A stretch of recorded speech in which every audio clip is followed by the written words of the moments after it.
다시 173년 3-1 역번호부터 나와요.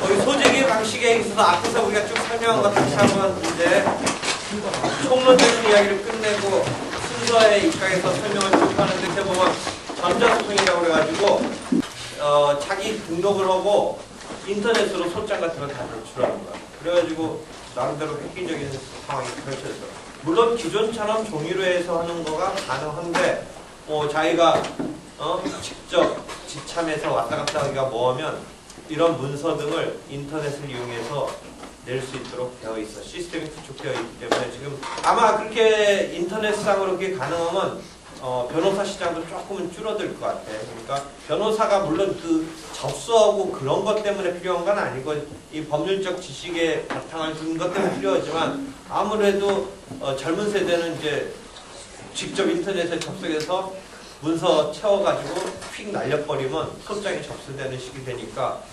변호사를 직접 찾아가서 한다는 개념에서 이제 많이 없어질 것 같아요. 그래서 변호사를 도움을 받는 게 이 전자수동 때문에도 조금 영향을 받을 것 같아요. 그래서 혹시 궁금하면 대법원 사이트 가보면 이렇게 해설 그런 게 아마 이제 준비가 아니라 올라와 있을 거예요. 봐봐.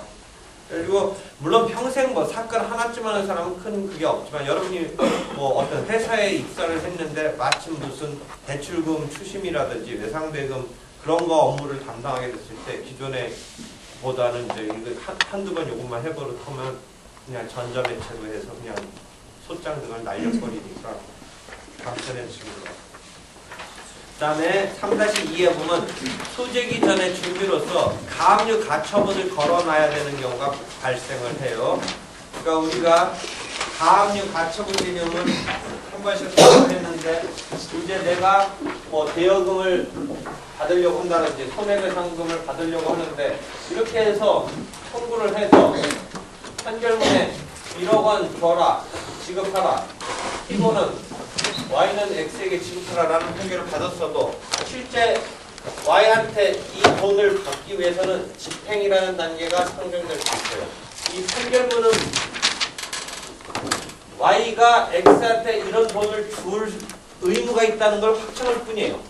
그 확정된 내용에 순수히 Y가, 피고가 내가 잘못했으니까 또는 내가 갚을 게 있으니까 그 확정된 내용에 따라서 내가 이행하겠다라면 강제집행까지 안 가게 되는데 보통의 경우는 실제 채권 채무를 다투지만 지급을 하는 데 있어서 거기서 선뜻 돈을 순수히 주지 않는 경우도 있어요.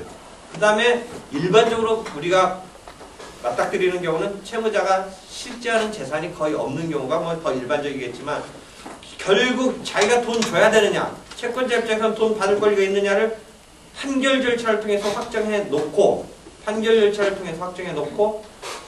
이제 결론이 나왔으니까 실제 너한테 돈을 받아도 된다라는 것을 이 확정 판결을 가지고 집행을 하게 되는데 집행할 즈음에 이 채무자의 재산이 다 어디에 빼돌려진다든지 소실된다든지 할 우려가 있으면 애초에 이 소를 진행하면서 미리 이것을 묶어두는 거예요. 그래서 압류라는 묶어두는 거 앞에서 아직은 확정된 판결이 나온 게 아니니까 가짜로 붙여서 가압류를 하는 거예요.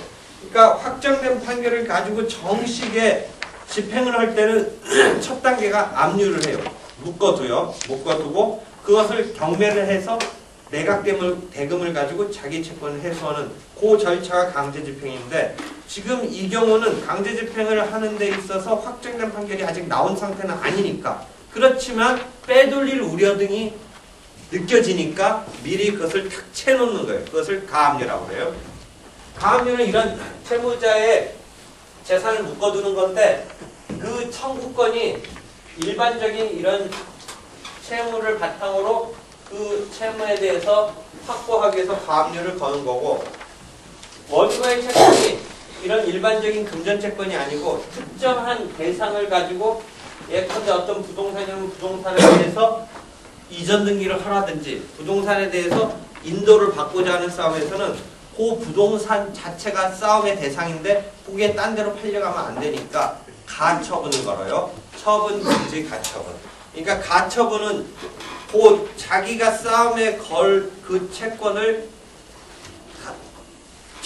그 싸움에 지금 되고 있는 대상이 어디로 이전되거나 하면 곤혹스러울 때 처분을 금지한다든지 하는 가처분을 건다라는 개념이고, 그 다음에 가압류는 그 채권자 채무자의 대상이 특정한 그 채권이 아니고 일반적인 금전채권일 때, 금전채권은 그 돈이라는 걸 특정해서 어떤 1억 원이라는 어떤 특정된 그 돈을 받는 게 아니라 그 재산에서 1억 원어치를 받아오면 되는 거니까 돈이니까 그게 불특정됐으니까 그런 경우는 채무자의 재산을 가압류를 걸어놓고 그것을 매각해서 나중에 받고자 하는 그 강제집행에 있어서 가압류를 건다 이런 말을 쓰는 거예요. 그래서 이러한 가압류, 가처분 등의 보전처분,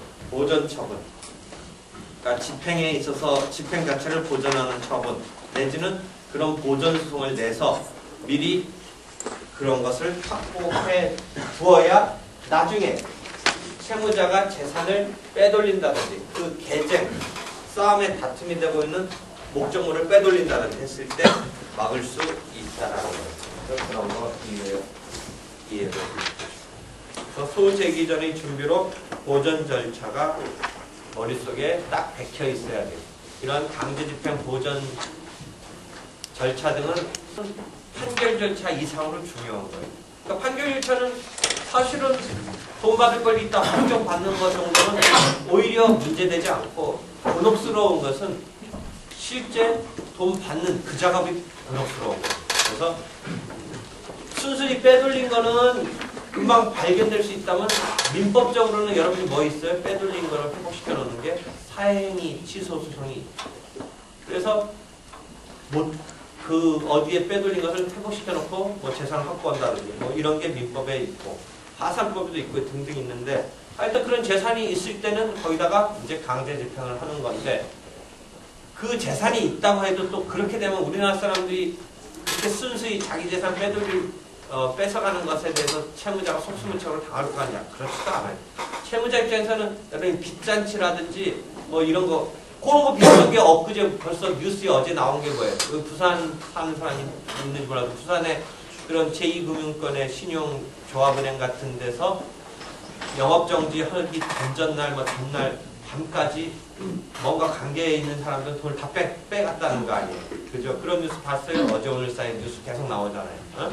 부산에 그 부산 신용금융인가 뭐 부산은행인가 거기서 정지를 시키면서 동결을 하는데 미리 뭔가 관련있던 사람들은 다 빼갔다는 거 아니에요?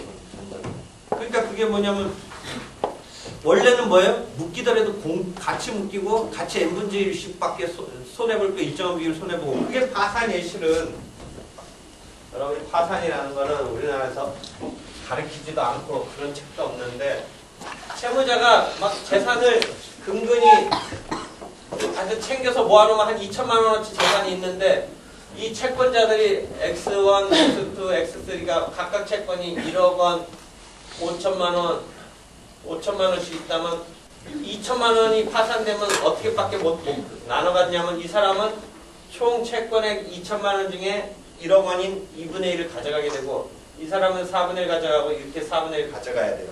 그러니까 2천만 원에 대해서 2분의 1 가져가는 사람은 1,000만 원 가져가는 거고 나머지는 500만 원, 500원이니까 이 채권 회수율이 어떻게 되겠어요? 이렇게 되면 토탈이 2천만 원이고 2억 원의 채권이 재산은 2천만 원밖에, 그러니까 10분의 1 정도밖에 회수를 못하는 거예요. 근데 10분의 1로 공평하게 회수해가고 그 말은 뒤집어서 10분의 9 좀 손해봐야 되는데 누가 한 명이 확 뺏어가 버리면 그만큼 줄어드는 거잖아요.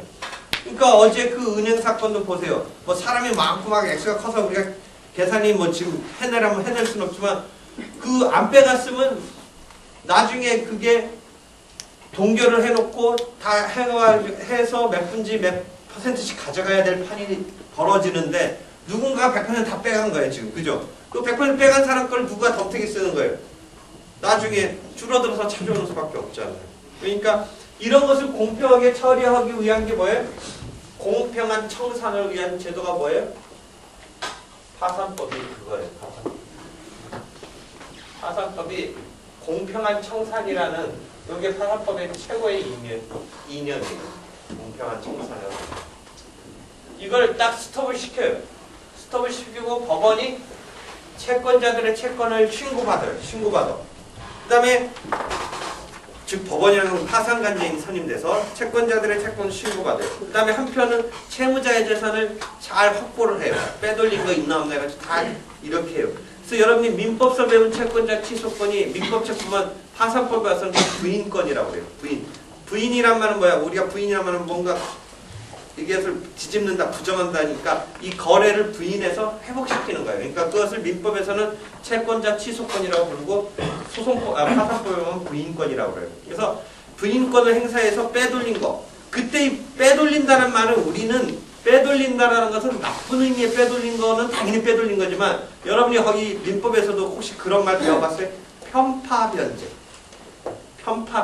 편파적인 변제라. 변제라는 것은 없는 채권 만들어서 빼돌린 건 나쁜 놈이지만 정상적으로 갚아야 되는 변제인데 편파변제라는 용어를 써요.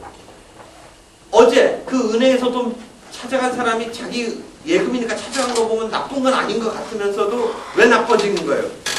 똑같이 손해보면서 찾아가야 될 판인데 먼저 자기가 100% 찾아가니까 그게 편파라는 거예요. 그러니까 은행에서 볼 때는 지급해 준 건데 원래 예금 내지 적금을 1억 원 들은 것을 달라고 해서 준 건데 그게 시점상 동결되는 시점에 즈음에 빼간 거는 편파 변제가 되는 거예요.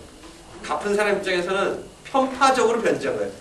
그러니까 나쁘다는 의미는 빼돌린다는 의미는 채권도 없는데 채권자라고 지 친구를 내세워서 금옥을 빼가는 건 제일 나쁜 건데 설사 채권자이더라도 누구한테 먼저 주는 게 나쁜 거예요. 이런 시점에는. 무슨 말인지 알겠죠? 이게 정상적인 시점에서는 상관이 없어요. 없는 채권 채무를 만들어서 한다는 건 물론 나쁜 건데 지금 그것을 그런 단계를 우리가 말하는 게 아니고 정상적인 채권 채무 관계였더라도 그 사람한테 먼저 주는 게 나빠지는 거예요. 상황이. 그렇게 됨으로써 딴 사람은 줄어드는 거예요. 지금 이 상황에서 볼 수 있거나 어제 신문에 난 부산의 그 제2금융권에 지급정지된 걸 보면 알잖아요. 그 전날 찾아간 사람은 자기 거 1억 원 예금 있었던 사람 1억 원 찾아가. 그게 무슨 문제야? 내가 1억 원 예금 있었던 걸 찾아온 건데. 그런데 그게 은행에 그래서 그래도 국가가 이 제2금융권 등에 대해서 또는 1금융권 포함해서 이 사람들의 그 예금 채권을 어느 정도 보호 차원에서 5천만 원까지인가는 보호를 해줘요. 근데 예를 들어 한 8천만 원 넣은 사람은 잘못하다가 5천만 원을 보장받는데 그 3천만 원에 해당하는 목은 얼마쯤 회수돼서 자기가 찾아올 수 있을지가 지금 깜깜무소식인데 1억 원 찾아간 사람이 나온 거예요. 근데 사실은 1억 원 찾아간 사람이 안 찾아갔으면 같이 그게 할당돼서 찾아올 수 있는 비율로 갈랐을 판인데 특정인이 다 빼가버린 거잖아요. 그러니까 그 특정인이 없었던 채권을 만들어서 빼간 것을 계속 강조하거니와 그건 무조건 진짜 나쁜 거지만 그렇지 않은 정상적인 채권자라도 이런 즈음에 먼저 빼가는 게 다 나쁜 거예요. 그게 파산에 있어요. 그런데 강제집행은 그 과도기예요. 먼저 앞선 사람이 뺏어가면 되는 거예요. 먼저 앞선 사람. 그러니까 먼저 앞선 사람이 뺏어가면 되는데 그 강제집행을 신청한 것에 대해서 이런 식으로 발생해요. 근데 내가 신청까지는 딱 했어요. 내가 이렇게 해서 판결을 가지고 1억 원 받을 게 있어서 채무자의 집이 있어서 요거가 집이 한 2억 원어치 나간다면 뭐 큰 문제 없지만 빠듯이 1억 원 정도 해서 내가 해서 1억 원 다 뺏어 올라오고 그러는데 그때 딴 사람이 막 뛰어들어요. 이 채권자. 그러면 같이 나눠 먹어야 돼. 그래가지고 먼저 선수 쳤다고 했으면 먼저 좀 확보하게끔 해주면 되는데 그 집행 단계 이제 들어오면 공평해져요. 그것을 완전히 법적으로 묶어놓은 게 파산이고 강제 집행은 개별적인 집행이긴 한데 우선주의를 채택하고 있지 않아요. 그러니까 우선주의란 말은 뭐예요? 자기가 신청한 사람이 먼저 다 빼가고 나서 했으면 좋겠는데 그 절차의 진행 중에 누구라도 뛰어들면 나눠 먹어야 돼요. 그러니까 무슨 동물의 왕국 같이 누가 하나 딱 하이에나가 딱 뭐 토끼 한 마리를 잡았으면 주위에서 갑자기 하이에나가 한 5-6개 확 나오잖아요. 그런 거 비슷하게 되는 거예요. 설명에 실패해서. 그렇게 되는 거예요. 하여튼 그 평등주의야. 그 당하지. 우선주의가 아니란 말이에요. 평등주의, 평등. 그러니까 먼저 설치해서 막 했는데 중간에 노리고 있다가 같이 확 들어와 버리면 허탈해지는 거예요. 그런데 그 허탈해지는 게 가짜가 등장해. 더더욱 더 허탈해진 건. 가짜가 등장하면 이게 빚잔치가 되는 거예요. 채무자 입장에서는 어차피 이제 그런 단계까지 했으면 이제 재산이 파악돼서 뺏길 것 같으니까 누구를 내세워요? 자기 친척들 내세워서 빚 없었는데 빚 있다고 해서 다만 친척에 해당하는 빚을 만들어서 그 퍼센트라도 확보하려고 거꾸로 그런 식의 트릭을 쓰는 거예요. 그래서 자기 아는 사람 보고 내가 너한테 하나를 더 내세워요. 딴 사람은 모르고 있는데 그래서 1억 원 이 사람이 뺏어갈 수 있었다고 생각하는데 누군가 1억 원짜리 갑자기 한 명 더 나타나요. 그럼 갑자기 배당률이 100%였다가 어떻게 떨어져요? 50% 떨어지죠. 그래서 이 채무자 입장에서는 내세운 사람을 통해서 뒤로 자기 목을 지금 자기 재산을 50%로 확보하는 이런 트릭을 쓰려고 하는 거예요. 그래서 이 강제 집행행함은 그렇게 순조롭게 그 배당이 되는 게 아니라 온갖 게 막 거기 껴들어요. 온갖 게. 그래서 어려워져요. 여러분이 민법에서도 임대차 보호법을 배워서 그렇게 해가지고 이제 임대차 계약이 해지되면 임차인이 나가야 되는데 그 소액 보증금이라고 그래가지고 그 법에 의해서 보호해 주잖아요. 그러면 임대차 그 집행을 해서 하려고 그러는데 갑자기 방 4개 있는 집에 방 하나마다 원래 보증금 방 4개짜리면 뭐 아무리 전세라도 뭐 8천만 원 1억 원인데 그 8천만 원 1억 원쯤은 소액 보증금으로 보호되는 범위를 넘어서요. 그럼 그때쯤 되면 어떻게 해요? 갑자기 방 하나마다 막 1,500만 원짜리 전세 들어온 사람이 막 4-5명에서 나오는 거예요. 갑자기. 그래가지고 이 집을 산 사람은 갑자기 4-5명 한 1,500만 원짜리 전세 든 사람 거 물어주지 않는 이상 집을 자기가 샀는데 확보를 못하는 거예요. 막 그러니까 온갖 그 난무예요. 여기서 난무예요. 그러니까 가공이 막 사람들이 막 등장하는 거야. 방 하나하나마다 다 그냥 자기 1,500만 원에 들어와서 산다고 그러는 거야. 계약서만 이렇게 만들어가지고.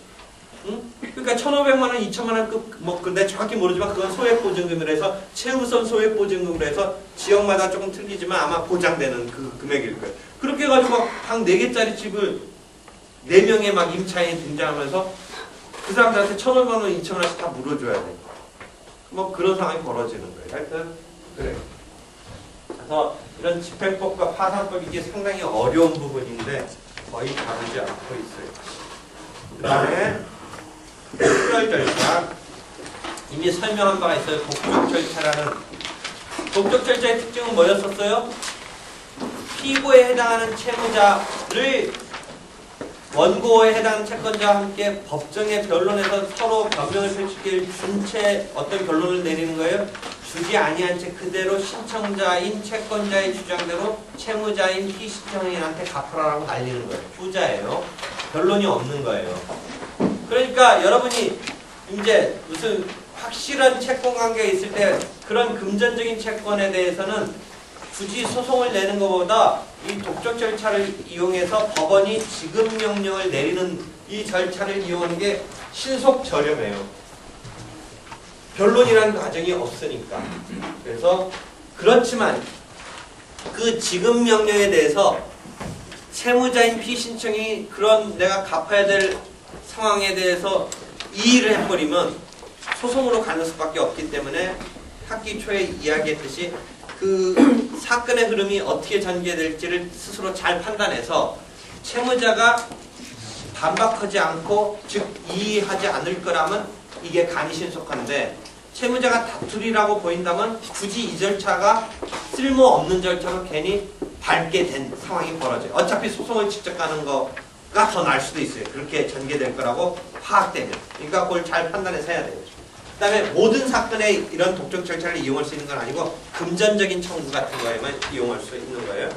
실제 온라인으로 요거는 요번 소송에 있어서는 전자소송이 도입됐는데 이 독촉 절차 온라인은 이미 도입되어 있어서 대법원 홈페이지 가서 보면 사이트가 있어요.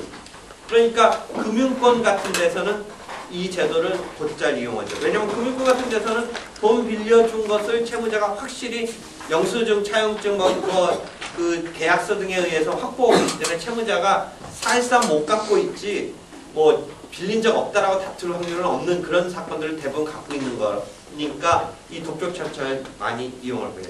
그래서 실제 1심 사건에 있어서 해당하는 사건에서 수송대 이 독촉 절차 비율을 보면 어느 정도 될 것 같아요. 독촉 절차를 이용하는 거. 1심 민사 사건의 4분지 3이 소송이고 4분지 1 정도가 독촉 절차로 처리돼요. 정식 소송이 4분지 3, 4분지 3 정도의 비율이고 독촉 절차를 이용해서 해결하려고 하는 시도가 4분의 1쯤 벌어지고 있어요. 그리고 상당히 많은 파일들을 차지하고 있습니다. 그 다음에 소액사건 심판 절차라는 특수한 절차를 3-6에서 설명하네요. 이건 소송이긴 소송인데 독촉 절차는 메커니즘은 뭐 같이 지금 설명하고 있는데 소액사건 심판 절차는 소송 절차인데 간이한 소송 절차고 독촉 절차는 소송 절차가 아닌 거예요. 변론이라는 게 없으니까. 소액사건 심판은 심판이라는 말을 쓰고 있지만 원래는 변론을 열게 되어 있는 절차인데 금액적으로 2천만 원이 넘지 않는 금전적인 청구 같은 경우 이 경우도 부동산 같은 사건은 할 수가 없어요. 그런 거는 뭐 금액이 설사 500만 원짜리 부동산 사건이 되더라도 소액사건이라고 부르지 않아요. 그래서 여러 가지 절차적 특례를 마련하고 있고 이 경우도 소액사건으로 내면 이행 권고 결정 제도라는 게 있어요. 소액사건 속에. 그게 지급명령하고 유사해요. 지급명령. 아까 독촉 절차. 소액사건으로 들어온 거는 변론을 열기 여는 소송 절차인데 경우에 따라서는 지급명령 제도처럼 이행 권고라는 것을 날려버리는 변론 열지 않고 그런 제도가 그 속에 있기 때문에 유사하게 작동할 수도 있습니다.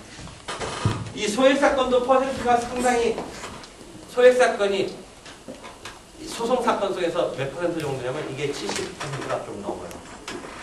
4분의 3까지는 안 되지만 한 72%쯤 돼요. 뭐 해마다 또 조금씩 틀리는데 예컨대 지금 통계를 볼 수 있는 게 2010년도 통계는 못 보고 2009년도 통계는 나왔는데 보니까 72.6%가 소액사건에 해당하는 거예요. 그러니까 여러분이 뭔가 뭐 큰 사건 많은 것 같아도 2천만 원짜리 넘지 않는 사건이 72.6%가 있는 거예요. 72.6%. 그런 정도의 비율이. 그 다음에 ADR이라고 해서 화해, 조정, 중재 등의 제도를 활용할 수 있다. 이건 소송은 아니지만 소송 바깥에서 ADR이라고 그 영어 약자인데 얼터너티브라는 용어를 쓰고 재판회 또는 대안적 또는 대체적 그런 용어를 쓰네요. 얼터너티브를. 그래서 그런 분쟁 해결 절차로서 화해, 조정, 중재 등이 마련되어 있다라는 것이죠. 거기까지 설명을 했어요. 그 다음에 3-11의 소송 구조는 돈이 없어서 재판을 받을 수 없게 되는 경우에 그 일정한 전쟁의 형편이 어려운 즉 비용을 지출할 자금 능력이 부족한 사람에 대해서 승소할 것이라는 기준보다는 좀 낮은 패소하는 것이 분명하지 않은 경우 좀 표현이 네거티브적으로 됐어요. 그러니까 승소하려고 보이지만 돈이 없어서 하는 사람은 물론이고 그런 정도는 아니더라도 패소할 게 뻔하지 않은 정도라면 경제 형편이 안 되는 경우에 서포팅을 해줄 수 있다. 뭐 그런 제도가 마련되어 있다라는 거예요. 근데 거기 보면 187면에 마지막 신문 여기 내가 이 책에서 아까다 신문기사 실려놓은 거 좀 허탈한 거가 많아요. 여러분이 신문기사니까 일반 사람들한테 기사로 나가는 건데 일반 사람들이 이 기사를 잘 이해할지 어떨지 몰라요. 그래서 요새는 신문기사 보면 법률적인 것은 거기에 조금 더 해설을 붙여서 하는 경우도 있긴 있는데 이게 그냥 신문기사가 이런 게 나가는데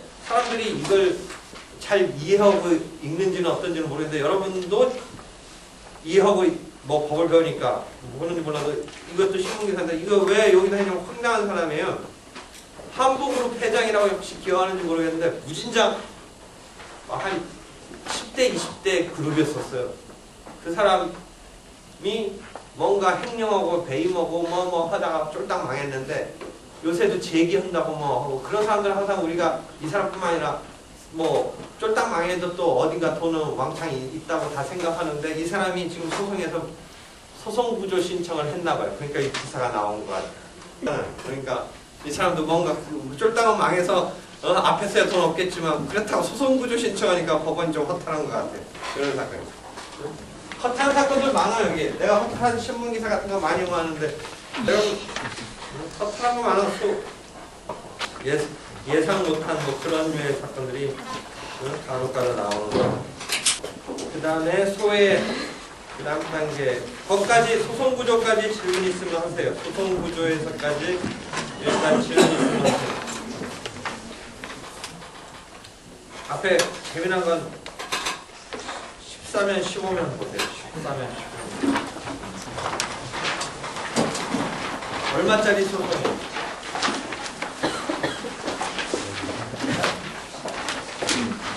15년에 신문기사 봐봐요. 얼마짜리 소송이에요? 아직은 소송 자체는 그렇게 안 냈는데 말로는 얼마 손해봤다고 얘기하는데. 그런 숫자 어느 정도? 이 사건 되게 황당하죠. 자기가 무슨 어떤 예술품인지 도자기인지 세계적으로 뭐 그런 감정해주는 회사가 있나 봐요. 그죠? 거기다 보내놓고서 감정해달라고 했는데 거기서 무슨 뭐 예술품 같지도 않으니까 감정 못 해주겠다고 하는데 이 사람이 거기 갔다 와서 부셔졌다고 지금 낸 소송이 얼마예요? 100 몇 조? 125조 2,800여 원? 네? 그래 놓고서 실제 소송은 또 얼마 냈어요? 그렇게 손해받았다면서 처음에 10원짜리 손해잖아. 왜 그래요?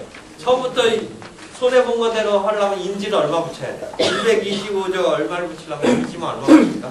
수수도 황당하니까 10원짜리 소송을 내가 법원을 조롱하는 거야. 10원짜리 소송을. 말은 막 얼마야? 125조 2천억 원 손해봤다면서 소송은 또 10원을 내네.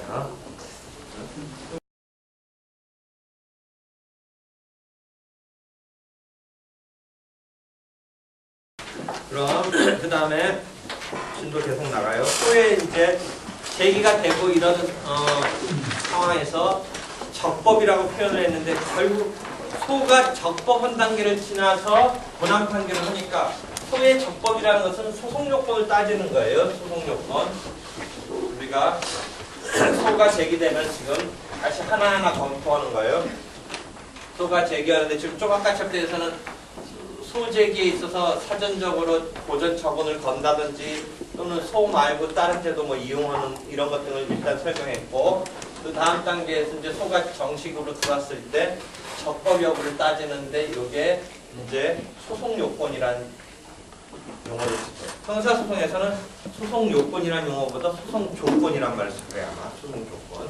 이런 소송 요건을 통과해서 이제 본안 판단을 하는 거예요.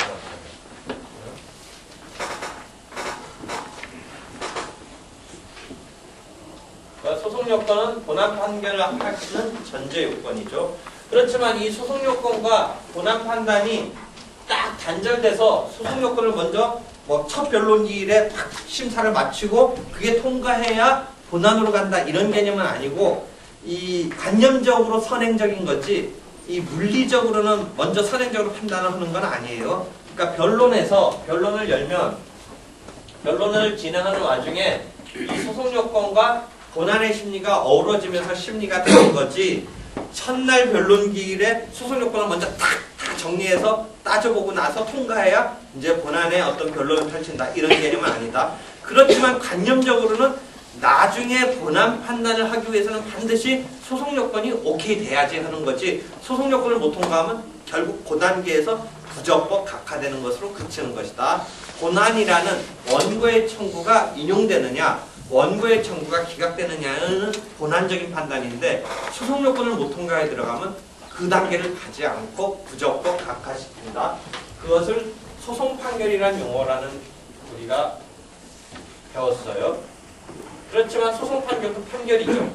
판결을 하기 위해서는 134조의 필수적 변론의 원칙이라고 해서 반드시 변론을 여는데 부적법 각하가 할 사유가 딱 도드라지면 굳이 변론을 열 필요 없이 그대로 부적법 각하 판결해도 돼요.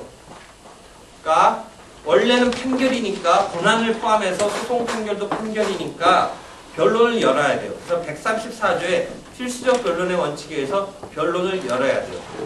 그런데 그 소송 요건을 못 갖춘 게 딱 그냥 두드러지고 그것을 우리는 또 민사법은 보완한다든지 고정한다든지 시정할 기회를 되도록이면 줄 수 있는 여지를 두고 있는데 시정될 수 있는 성질도 아니라면 더 이상 소송을 끌고 갈 필요 없이 변론 없이도 부적법 각하시킬 수도 있어요. 부적법 각하시킬 수도 있어요. 변론 없이 각하할 수 있다. 219조에 보면 원칙적으로 소송 판결도 판결이니까 항상 잊어버리지 말 것은 134조의 필수적 변론의 원칙이라고 해서 판결을 하는 데 있어서는 변론을 거쳐야 된다. 소송 판결도 판결이니까 변론을 거쳐야 된다. 라는 게 기본 틀인데 소송 판결에 있어서 소송 요건이 보정될 수 없는 게 딱 잡혀버리면 변론 안 열어도 뭐 가능하게 되는, 그러니까 필수적 변론의 예외랄까, 변론을 거치지 않아도 되는 그런 상황이 있을 수는 있다. 하여튼 이런 소송 요건, 적법한 소송을 소가 적법한 이런 요건, 요것을 우리가 민사소송에서 배우는 거고, 오히려 본안 판단을 위한 것은 실체법적인 그게 싸움이 벌어지는 것이지 소송법 독자적인 내용은 없어요. 본안은 오히려 실체법에 바탕을 두고서 우리가 소송에서 주장하고 입증하고 하는 와중에 그건데, 오히려 소송법 독자적으로 우리가 익혀야 되는 개념은 소송 요건에 해당하는 개념을 익혀야 돼요. 이건 실체법에서 하는 게 아니니까. 그럼 우리가 소송 요건으로서 우리가 소송의 주체인 법원에 대한 소송 요건 중에 뭐가 있었어요? 재판권을 갖출 것, 관할권이 있을 것, 이런 거가 필요해요. 그 다음에 당사자에 관한 소송 요건은 이미 한두 번 얘기했는데, 확정된 당사자, 일반적으로 당사자 확정은 특별히 문제는 안 되는데 하여튼 문제되는 경우가 있는 것을 우리가 보긴 봤어요. 하여튼 어떤 당사자로 확정된 사람을 기준으로 해서 당사자 능력이 있는 것인지, 이 사람이 수송 능력이 있는지, 그 다음에 이 사람이 이 사건에 당사자 적격이 있는 것인지, 만약에 무능력자라면 법정 대리인 등이 제대로 나와 있는 것 등을 체크를 해서 그게 갖춰지지 못하면 당사자에 관한 소송 요건을 못 갖춘 게 돼서 부적법 각하돼요. 즉 당사자 능력이 없으면 부적법 각하시키고, 당사자가 소송 능력이 없으면 부적법 각하되고, 물론 부적법 각하 이전에 무슨 개념이 항상 있어요? 보정한다라는 개념이 있는 거예요. 그것을 갖다가 고칠 기회를 준다라는 개념이 있는데, 최종적으로 그렇지 못하면 그 소의 운명은 본안까지 못 들어가고 부적법 각하돼요. 당사자가 만약 미성년자예요. 미성년자인데 소송하는 와중에 성년자가 되면 성년이 됐으니까 치유된다랄까, 그게 고쳐진 거죠. 또는 미성년자인데 법정 대리인이 추인을 해주면 괜찮아요. 그런 게 보정이랄까 시정해주는 거예요. 처음에는 미성년자가 스스로 했기 때문에 문제가 있지만 나중에 고쳐지면 괜찮아요. 근데 끝내 그러지도 않고 간다면 결국 그 소의 운명은 어떻게 되냐? 본안까지 들어가면 안 되는 거예요. 소송 요건을 못 갖춰서 부적법 각하시키게 되는 것이죠. 그래서 그런 메커니즘을 잘 이해해요. 그러니까 우리가 법원에 관한 소송 요건을 익혀야 되고, 당사자에 관한 소송 요건을 익혀야 되고, 그 다음에 이 주체가 말고 객체에 대한 소송 요건은 한두 번 얘기했는데 소의 이익이라는 것을 갖추고 있어야 되죠. 객체에 관한, 대상에 대한 소송 요건으로서 중요한 것은 소의 이익을 갖춰야 돼요. 그 다음에 대상으로서 이제 그 하나의 사건만을 놓고 볼 때가 아니라 전후 두 개의 사건이 펼쳐질 때 동시에 펼쳐지는 중복재소의 금지에 있어서 그게 결국은 중복재소로 드러나면 부적법 각하돼요, 소가. 그 다음에 앞 사건이 이미 해결됐는데 똑같은 사건이 또 나오면 그게 기판력이라는 국면이 되는데, 역시 기판력에 걸려버리면 두 번째 소송이 더 이상 다뤄지면 안 돼요. 그게 기판력이라는 이제 고정된 하나의 개념으로 나오지만 그 저변에 깔린 것은 그것을 두 번째 사건을 처리해 줄 필요가 없다라는 게 바탕에 깔리는 거예요. 중복된 소재기도 뭐예요? 아직 기판력과 달리 기판력은 하나 사건이 완결됐는데 똑같은 사건이 또 나오는 거고, 중복돼서는 완결되지는 않았지만 이미 진행하고 있는데 똑같은 사건이 또 하나 나오는 거예요. 그죠? 그러면 두 번째 사건은 굳이 해결해 주는 이 대상으로 삼지 않으려고 해서 물리치는 거예요. 그것을 부적법 각하시키는 거예요. 즉 중복된 소재기가 금지돼서 결국은 부적법 각하시키는 거예요. 그렇죠? 그런 등등이 결국은 이 소송 요건으로 부적법 각하라는 소송 판결을 통해서 본안까지 못 가보는 거예요. 본안까지. 최근에 또 이런 것도 있어요. 최근에 이미 이겼어요. 원고가 이겼는데 여러분이 민법에서 배울 배우는 거 또 좀 이따 우리 소송법책에도 나오는데 원래 일반 채권 같은 게 시효가 뭐 3년, 5년, 뭐 10년짜리 어떤 시효가 있는데 소송을 해서 판결을 받아두면 시효가 어떻게 된다고 민법에서 배웠어요. 실제 3년짜리 시효든 5년짜리 시효든 10년짜리 시효든 이제 재판을 통해서 결론을 이렇게 해서 받을 권리로 확정을 해놓으면 이제 시효는 어떻게 된다고 배웠어요. 10년으로 된다 이런 말 안 배웠어요. 민법에서. 금시초문 민법 총칙에 그런 거 안 나와요? 우리가 재판상 청구는 시효가 중단 사유가 되는 것까지 배웠죠. 민법 168조 등에 보면 시효 중단 사유로 재판상 청구가 있죠. 그래서 재판을 걸었어요. 그래서 이겼어요. 그래서 돈 받을 권리가 생겼어요. 그럼 원래 그 채권의 시효가 3년짜리였든 뭐였든 상관없이 재판을 통한 결론으로 내려지면 그게 이제부터 10년이 되는 거예요. 그게 민법에서 그런 거 배웠어요? 안 배웠어요?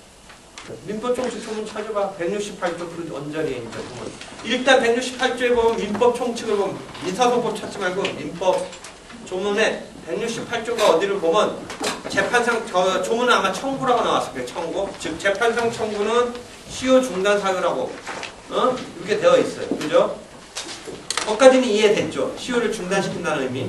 그래서 그러니까 원래 채권이 예를 들어 무슨 3년짜리 시효짜리를 해서 한 2년 한 9개월, 10개월 정도 됐을 때 청구를 하면 시효가 어떻게 돼요? 잘리는 거죠. 진행을 안 해요. 그래서 결론이 내려지면 이제 애초에 채권 3년으로 되는 게 아니라 어디로 가요? 이제 10년이 되는 거예요. 10년. 어디 조문이 있어요? 그거에 165조에 있어요. 그러니까 실제 채무자가 별 재산이 없기 때문에 돈 받을 권리를 집행하지도 못하고 또는 채무자가 어디 도망다녀가지고 추적을 못하고 있는 와중에 원래 채권의 시효가 완성되려면 일단 시효를 중단할 수 있는 조치를 취하는 것 중에 대표적인 게 재판을 거는 거예요. 그때 재판 거는 거는 실제 집행할 재산에 그게 충분하다든지 또는 채무자가 확실히 자기가 장악하고 있기 때문에 주소 같은 걸 해서 그런 게 아니라 지금 급한 나머지 해놓는 거예요. 그 판결 받아도 당장 집행할 확률은 거의 없지만 잘못하다 시효가 완성될 것 같으니까 소송을 걸어놓아서 중단시키고 판결을 받아놓으면 이제 10년이 되는 거예요. 그래서 10년을 시간을 벌어놨는데 또 어느덧 10년이 흘러가지고 집행을 못하거나 그 채무자가 어디 뭐 외국에 도망가나 그 뒤부터 계속 추적이 안 되면서 한번 또 이렇게 찾아보는데 잘 안 찾아지고 해서 결국은 이 받지를 못하고 또 10년이 또 흘러가려는 즈음에 할 수 없이 또 한 번 소송을 내요. 또 한 번 시효를 중단하려고. 그런데 최근에 어떤 상황이 벌어지냐면 원래는 이겼던 사건이었는데 다시 소송을 냈는데 법원이 증거로 내서 이겼던 그것을 인정하지 않으면서 원고를 패소시켰어요. 원고를. 즉 다시 무슨 얘기를 하려냐면 원래 동일한 사건은 기판력이 발생해서 다시 소송을 내면 안 돼요. 다시 정리해 볼게요. 똑같은 사건이 이미 해결됐으면 똑같은 상황 또 내면 안 돼요. 그게 기판력이에요. 근데 부득이 똑같은 사건이라도 언제는 예외적으로 낼 수 있냐면 시효 중단 등의 필요성이 있을 때는 낼 수 있다고 우리가 해석을 해줘요. 그래서 이미 승부는 났어요. 이겼던 졌던 승부가 났기 때문에 그 똑같은 받을 권리에 대한 소송을 또 한 번 내는 거나 기판력에 걸려서 안 되는데 나중에 이제 기판력에 가서 보면 무슨 얘기 나오냐면 동일한 소송물은 기판력에 걸려서 안 내지만 판결 원본이 멸실됐다든지 시효 중단의 필요가 있으면 다시 똑같은 사건이라도 낼 수는 있다.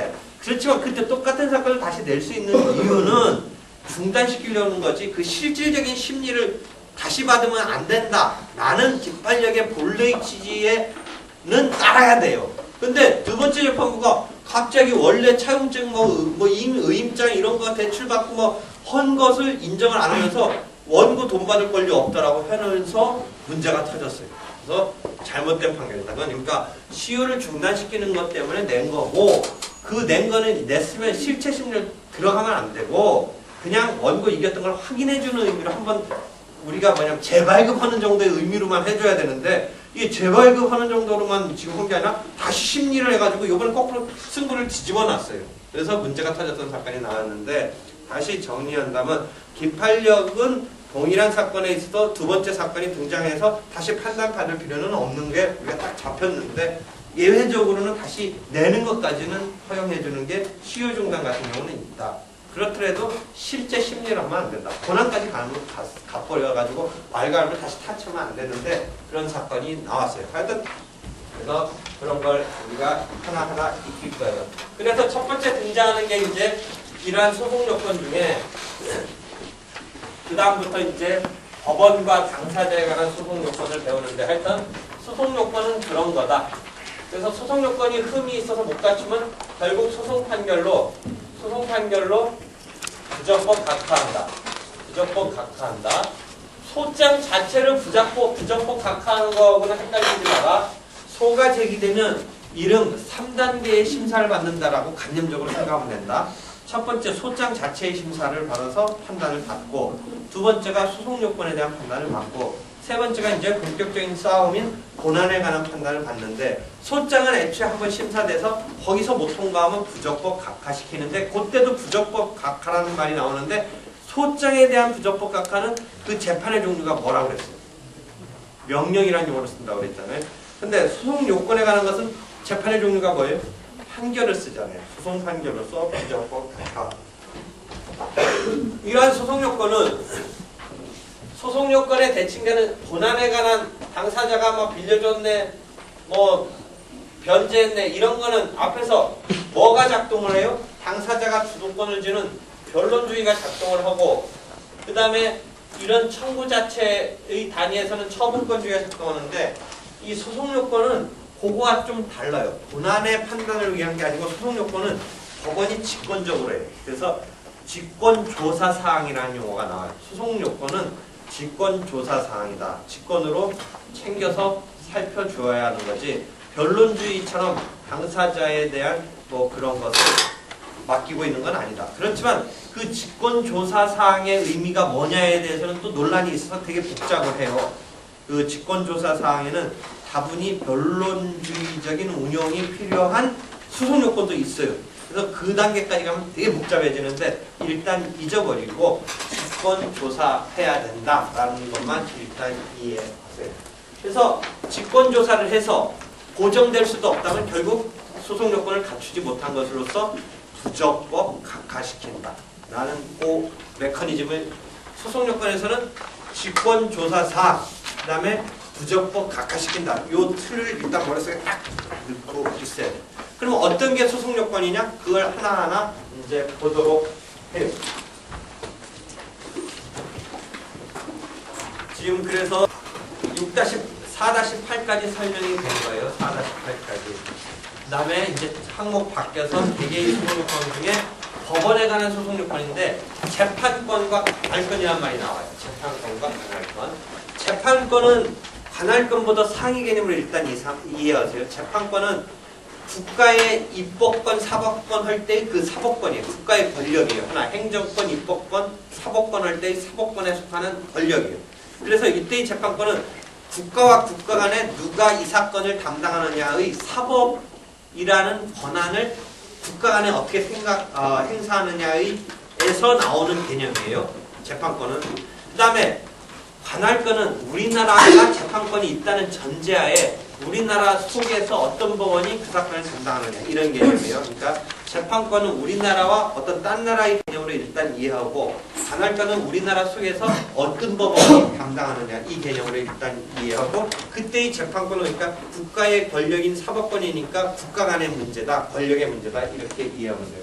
그래서 재판권은 이제 그 실제 문제되는 것은 그때는 이제 재판권이라는 속에 들어서 어느 법원이 담당하느냐 때문에 관할권이라는 말을 또 거기서 속에서 쓰는데 그게 국제재판 관할권이라는 용어를 쓰는 거예요. 그러니까 재판권의 문제인데 그 속에 들어와서 어느 국가가 그 사건을 담당하느냐의 문제에서는 관할이라는 말을 거기서 또 써요. 그래서 재판권 속에 국제재판 관할권이라는 용어가 나오고, 결국 섭외적인 사건, 그러니까 사람이 두 나라에 걸쳐서 등장하는 뭐 예를 들어 한국 사람과 미국 사람이 이혼했을 때, 그랬을 때, 예를 들어 서태지와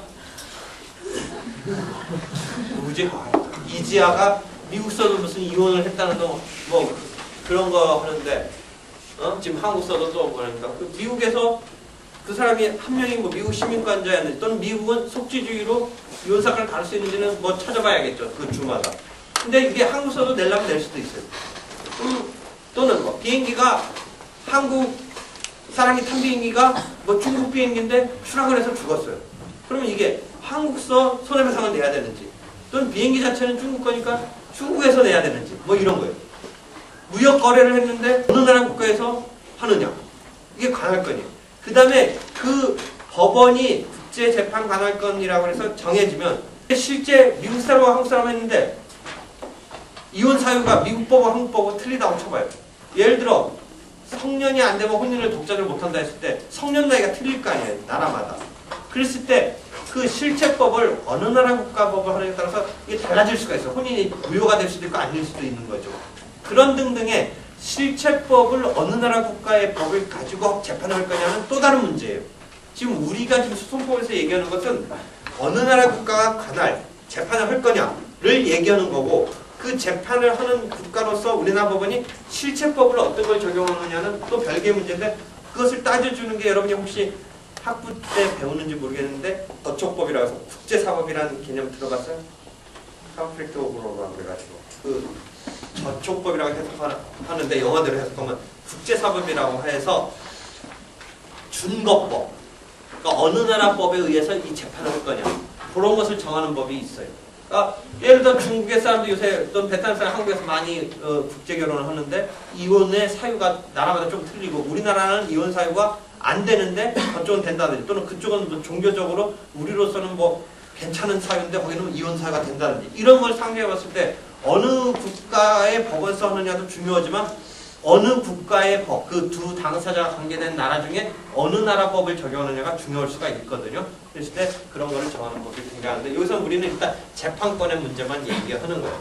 그런 것을 토탈로 다 다루는 하나의 분야를 국제민사소송이라는 분야가 있는데, 우리는 그 중에 지금 재판권만 얘기하고 있는데, 우리는 지금 국내 것만 생각을 하고 있는데, 그런 류의 사건들이 막 벌어지는 거예요. 이제 왜냐하면 빈번하니까, 국제적 교류가 빈번하니까 그 국내의 내국 사람들만 상정했던 것이 안 맞아 떨어지는 사건들이 막 나오는 거죠. 그래서 그런 섭외적인 게 국제 거래에서도 등장하지만 가족법적인 이 거래, 물품 거래가 아니고 가족법적인 분야에서도 이제 국제 결혼 등이 빈번하니까 막 그런 일이 벌어지는 거예요. 그래서 이런 문제도 하나 이제 심도 있게 하려면 할 수 있는데, 재판권이라는 것을 해서 국가 간에 어느 국가가 그 재판권을 행사하느냐라고 해서 국제재판 관할권인데, 가급적이면 자국민은 자국에서 냈는데 반대 당사자는 그 받는 게 싫으면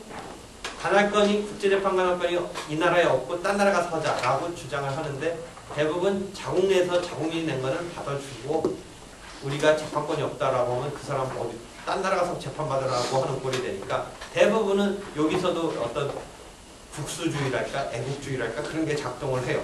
그러니까 실제 문제가 된 것은 한국 사람이 이 네팔 어디 여행하다가 거기서 현지에서 태국 항공 표를 사서 가다가 태국 항공이 떨어져서 에베레스트 산 어디 근처에서 떨어져서 죽었어요.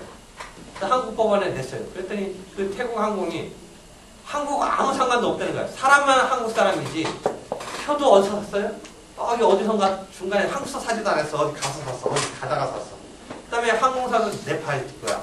그러니까 네팔 측에서는 한국서 재판 받으려니까 말도 따르지, 변호사도 뭐 저쪽서 와야 되지. 그다음 아무래도 여기 홈그라운드 같지, 한국 사람 입장이면. 그러니까 한쪽은 한국서 못 받겠다는 거예요. 별로 가자고 하는 거예요. 태국으로 가자고. 근데 한국의 유족은 한국에다 내죠. 그러니까 물론 한국은 또 전혀 관계없는 건 아니에요. 한국 죽은 사람이 한국 사람이니까. 그러니까 그런 류의 사건들이 막 벌어서 발생하는 거죠. 그러니까 그래서 왜 옛날에 감에서 또 한국 뭐 비행기 추락하고 하면 한국서는 여러분이 아까 말한 그 실체법적인 부분인데 징벌적 손해배상 같은 게 없는 거예요. 그 다음에 이런 제조의 책임 같은 게 한국에는 엄격해요. 근데 미국 같은 경우는 그런 게 융통성이 있잖아요. 그러니까 실체법을 어디 적용에 따라서 손해배상을 받을 수 있을 뿐만 아니라 그 금액도 완전히 틀려져요. 그러니까 그런저런 것 때문에 그 관할권을 어떤 국가에 서느냐가 상당히 중요해요. 그래서 포럼 쇼핑이라고 해가지고 관할권을 쇼핑한다. 그러니까 이리저리 골라다닌다. 그런 용어가 막 법서에 나오는 거예요. 그게 중요해요. 한편 그런 재판권이 있다는 것은 섭외적인 관계고, 우리가 진짜 중요한 건 이제 그 다음 항목인 관할을 우리는 중시해야죠. 재판권은 그런 게 문제가 된다 정도만 이해하고 하여튼 재판권에 흠이 있으면 소송 요건이니까 그 소유명 어떻게 되겠어요? 부적법 각하된다. 4-12 여건을 보면 딱 그런 말이 나오잖아요. 그러니까 이걸 읽어서 이해하지 말고 아까 말한 기본 틀을 이해하고 있으면 결국 흠이 있으면 그 소유명은 부적법 각하될 것이라고 그러니까 예상해가면서 책을 읽으면 편하죠. 4-12에 그런 설명이 나오네요. 그 다음에 이제 관할로 넘어가려고 해요. 시간이 됐으니까 관할은 다음에 하도록 하겠습니다. 질문 있으면 해요. 다시 인사법이 재밌어지려다가 졸리기도 하고 질문.